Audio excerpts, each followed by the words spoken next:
السلام عليكم شباب. حلقتنا لهذا اليوم نعلمكم شلون آه، مثل جهازك ضاع بالايميل او انسرق الايميل مالتك او صار شيء الايميل مالتك، تقدر تفرمت الجهاز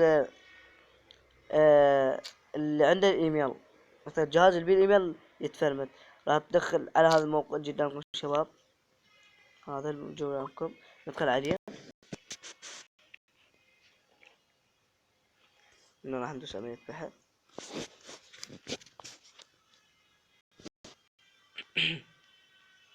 انا انسرق حسابي شباب، انسرق واحد من مصر سرقة.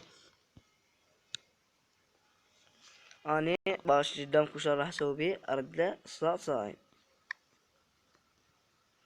راح شباب نكتب تسجيل الدخول، تسجيل الدخول الجيميل لها. سجلنا الدخول شباب.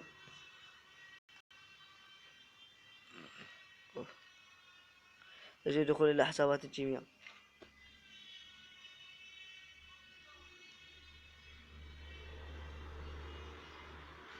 يلا تسجيل الدخول الى حسابات جوجل، نفس ما طلع قدامكم. هنا راح نضغط تسجيل الدخول الى حساب، مو هذا الحساب، محمود الانشراوي،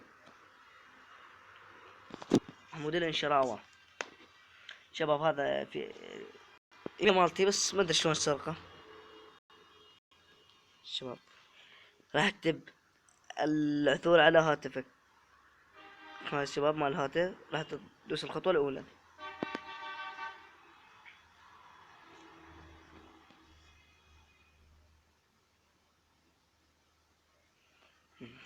يا الله شباب، مثل شوف أمس، هذا الأمس ذن جهازات السامسونج جالكسي 3 والجهاز جراند برايم مالتي، بس هذا من مصر من 8 دقائق. شو اسوي له؟ هو جبرني شباب قدامكم. قلت له اوف، حكيت على الخاص. الخطوة الأولى راح ندوس له. راح تكتب هل قفل الجهاز. ننصحك بمحو البيانات. راح ندوس محو البيانات شباب.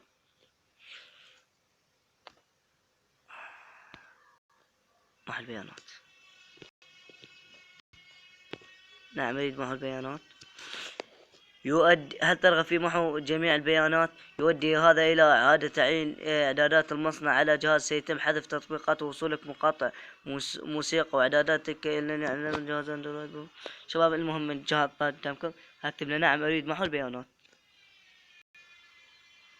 شوف تالي محاولة اتصال بجهاز لمحو البيانات. قدامك شوف تم محو البيانات من جهازك شباب. قفل الجهاز. تقديم رقم هاتفك، تسجيل القرون. تمام شباب قدامكم. قفل الجهاز، قفل الجهاز، تعيين كلمة مرور الشاشة. يلا شباب، كلا شكرا. كلا شكرا. وشباب ارجو منكم لايك والاشتراك في القناة. واذا واحد مثلا سارق قرية بها ايميل قرية هاي، اقدر ارجع لكم اياها. وشكرا للمشاهدة، واتمنى منكم اللايكات والاشتراكات، وانا خادم لكم.